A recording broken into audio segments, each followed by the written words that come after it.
Hello friends, देखिए मैं आज पढ़ाने जा रहा हूँ आप लोगों को that what do you mean by slope deflection method. देखिए स्ट्रेंथ ऑफ मटेरियल में हम लोगों ने जितने भी बीम्स एनालिसिस किए हैं, सारे बीम्स कितने स्पेन के थे, स्ट्रेंथ ऑफ मटेरियल में जितने भी बीम एनालिसिस किए हैं, मतलब रिएक्शंस फाइंड आउट किए हैं और bending moment diagram and shear force diagram find out किए हैं, सारे बीम सिंगल स्पेन के हैं। लेकिन स्ट्रक्चरल एनालिसिस में जितने भी बीम्स हम लोग एनालिसिस करेंगे सब कॉन्टिन्यूअस बीम्स होगा। ठीक है, तो कॉन्टिन्यूअस बीम्स अगर होगा तब हमें क्या करना है, हमें ये करना है कि स्ट्रक्चरल एनालिसिस में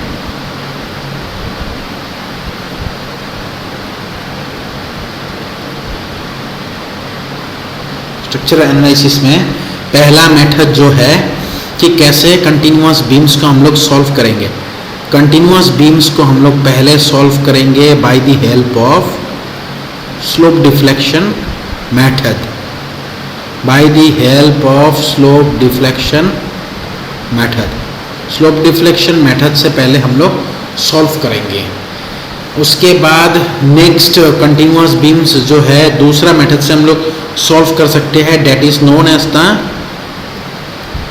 moment distribution method, that is moment distribution method, that is moment distribution method.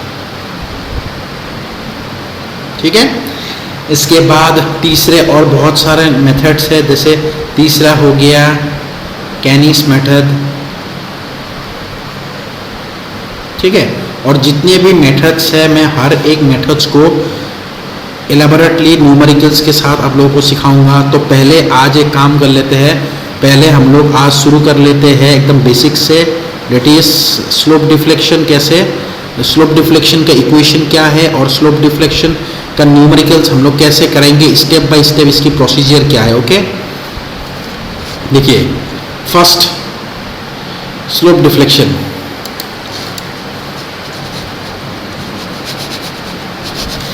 Slope deflection में क्या करना है हमें, स्लोप डिफ्लेक्शन में हम लोगों को करना ये है कि पहले तो है स्लोप डिफ्लेक्शन की, पहले तो है स्लोप डिफ्लेक्शन के इक्वेशन। स्लोप डिफ्लेक्शन के इक्वेशन क्या है, देखिए स्लोप डिफ्लेक्शन का जो इक्वेशन है वो है moment from A to B is equal to 2EI by L into 2 theta A plus theta B minus of 3R plus moment fixed from A to B plus the fixed end moment from A to B plus the fixed end moment from A to B। लेकिन numericals को हम लोग आसान करने के लिए मैं क्या करूँगा, 2EI बाई L का जो वैल्यू है इसको मैं लिख दूंगा एज K। K का मतलब क्या है, K is equal to relative stiffness, relative stiffness. ठीक है, मैं K लिख दूंगा and K is known as the relative stiffness. So हम लोगों का जो फाइनल इक्वेशन है वो K into 2 theta A plus theta B minus of 3R plus fixed end moment from A to B बन जाएगा। ठीक है, इसके बाद नेक्स्ट अगर मैं moment from B to A का लिखूंगा तो moment from B to A का इक्वेशन क्या बनेगा, moment from B to A will be equal to K into 2 theta B plus theta A minus of 3R plus fixed end moment from B to A। ठीक है, ये हो गया equation moment from B to A and moment from A to B। इसके बाद K जो है relative stiffness, इसका जो वैल्यू है रिलेटिव स्टिफनेस का वो हम लोग कैसे फाइंड आउट करेंगे। देखिए अगर मैं मान लीजिए मेरे पास कंटिन्यूअस बीम है दो स्पैन है, ठीक है, A B C, A B और सी। तो k का वैल्यू जो है पहले स्पैन के लिए क्या हो जाएगी, पहले स्पैन के लिए हो जाएगा 2ei/l, दूसरे स्पैन का भी हो जाएगा 2ei/l। दोनों को इक्वेट करेंगे तो देखिए अगर दोनों स्पैन में देखा जाए, पहले तो क्या होगा 2 कैंसिल हो जाएगी, इसके बाद I/E Young's modulus of elasticity जो है दोनों स्पैन में AB और BC में सेम रहेगा क्योंकि मटेरियल सेम है, तो EE भी कैंसिल हो जाएगा, तो रह गया है I/L। लेकिन मोमेंट ऑफ इनर्शिया हो सकता है अलग दे दे दोनों स्पैन में, इसलिए I/L। और लेंथ जो है दोनों स्पैन में अलग अलग दे सकते हैं, तो इसीलिए I/L ये AB का है और ये I/L BC का है। तो सिमिलरली क्या है, ये हो गया K ऑफ AB और ये हो गया आपका K ऑफ BC। और K का मतलब है क्या, ये वाली रिलेटिव स्टिफनेस वही है K, ठीक है। तो इस तरीके से हमें फाइंड आउट करना है, that is K is equal to I/L, K is equal to I/L, ठीक है। इसके बाद नेक्स्ट मैं लिखता हूं कि एक तो इक्वेशन लिख लिया एकदम डिटेल्स में कि K का मतलब क्या है, और उसके बाद इक्वेशन में ही थीटा A है, थीटा B है। थीटा A का मतलब है डिफ्लेक्शन, थीटा A और थीटा B है। ये सब क्या चीज़ें हैं, ये दोनों चीज़ें क्या है, ये दोनों चीज़ें स्लोप है, स्लोप, ठीक है।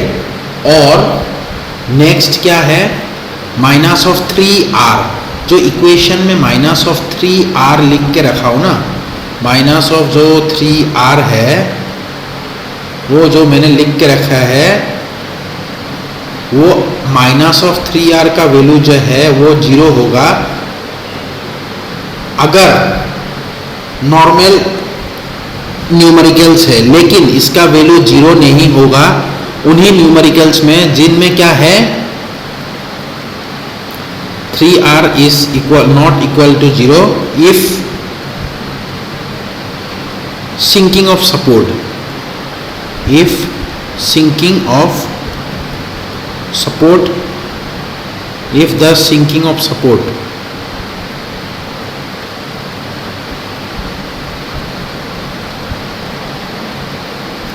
ठीक है।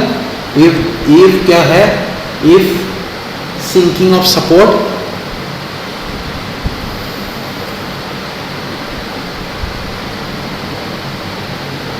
if क्या है, if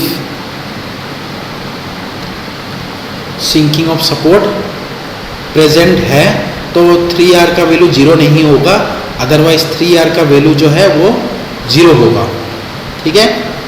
इसके बाद स्टेप बाय स्टेप मैं बताऊंगा आप लोगों को कि कैसे शेयर फोर्स डायग्राम बनानी है, कैसे, क्योंकि देखिए क्वेश्चन में ये रहेगा to analyse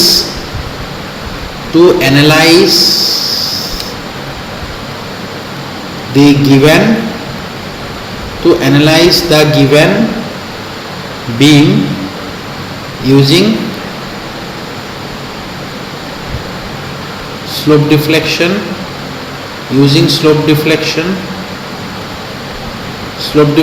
method and find bending moment diagram, shear force diagram and elastic curve. Elastic curve is also known as the deflection diagram. इसका मतलब क्या है, इलास्टिक कर्व का और एक मतलब है deflection diagram,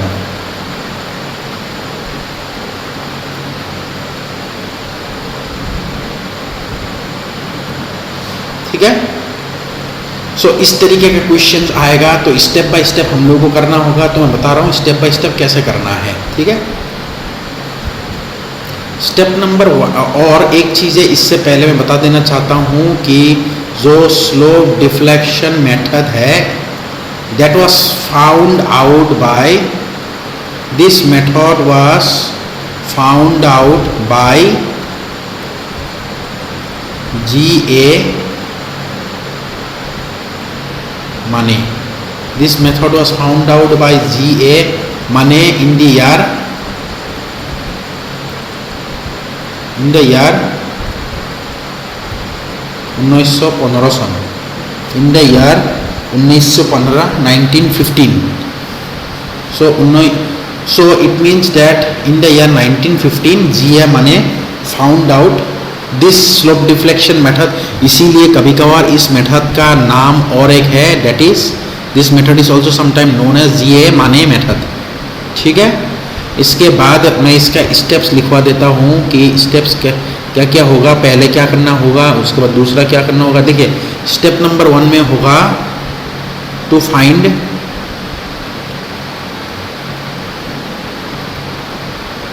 fixed end, to find fixed end moments, to find fixed end moments. फिर इसके बाद स्टेप नंबर 2 में होगा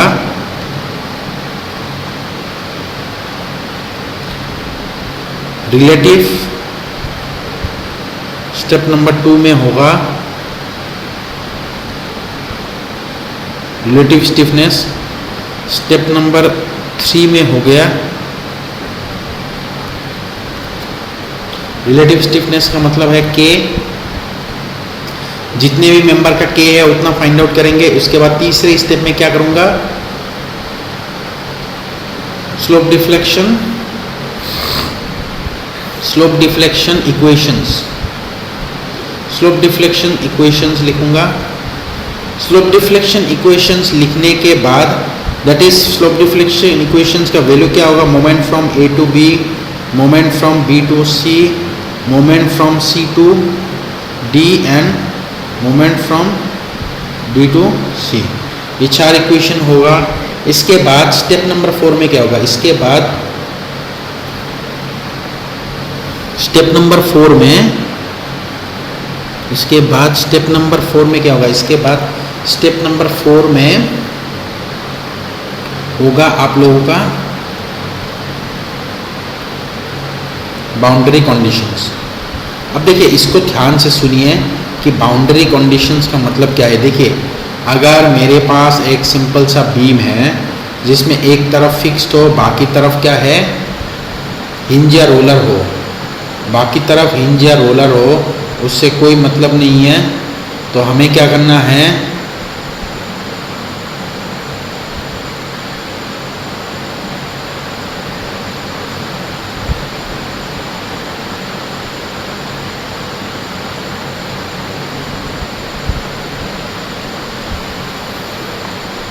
देखिए बाउंड्री कंडीशन में क्या है, ए, बी और सी, ये 3 सपोर्ट है. अगर बाउंड्री कंडीशंस देखा जाए तो हम लोग के पास टोटल 3 ही बाउंड्री कंडीशन आएगा, क्योंकि बाउंड्री कंडीशन किसके ऊपर डिपेंड करता है, नंबर ऑफ सपोर्ट्स के ऊपर डिपेंड करता है. तो अगर नंबर ऑफ सपोर्ट्स देखा जाए तो यहाँ पे 3 सपोर्ट है, तो इसीलिए बाउंड्री कंडीशंस 3 होगा. तो डेट इज, देखिए बाउंड्री कंडीशंस 3 होगा, लेकिन बाउंड्री कंडीशंस का जो वैल्यू है, अगर आप लोगों को कहीं पे भी फिक्स सपोर्ट दिखाई दे तो उस पॉइंट में थीटा का वैल्यू, दैट इज स्लोप का वैल्यू 0 होगा. That is theta at A will be equal to 0. जिस पॉइंट में फिक्स सपोर्ट हो वहां पे थीटा की वैल्यू क्या होगा, 0 होगी. और बाकी पॉइंट्स में किसका वैल्यू 0 होगा, बाकी पॉइंट्स में मोमेंट का वैल्यू 0 होगा. ठीक है, तो बाकी पॉइंट्स अगर देखा जाए बी पॉइंट, तो बी पॉइंट क्या है, 2 चीजों से जुड़ा हुआ है, एक तो इधर एक तो इधर. तो moment at B is equal to 0. मतलब मैं मोमेंट एट बी को कैसे लिखूंगा, moment from B to A plus moment from B to C is equal to 0. ये हो गया पहला बाउंड्री कंडीशन. ये हो गया आप लोगों का दूसरा बाउंड्री कंडीशन. और तीसरा बाउंड्री कंडीशन क्या होगा आप लोगों का, और तीसरा बाउंड्री कंडीशन ये होगा आप लोगों का कि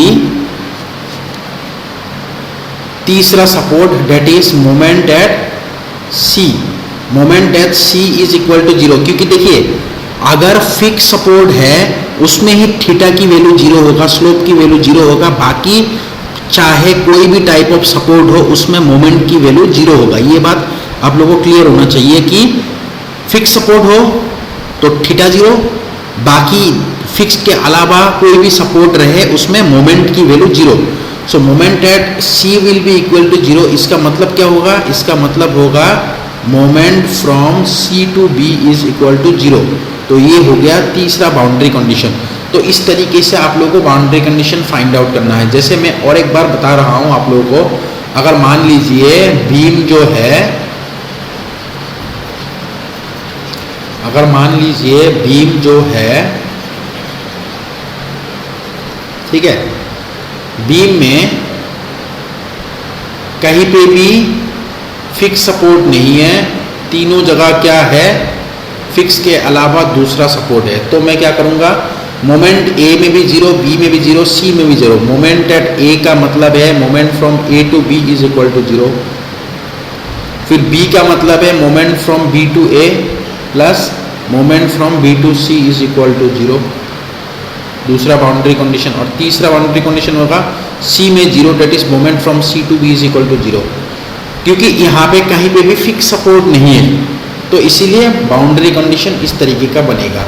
ठीक है, लेकिन अगर मान लीजिए मैं और एक न्यूमेरिकल में आप लोगों को दिखा देता हूं।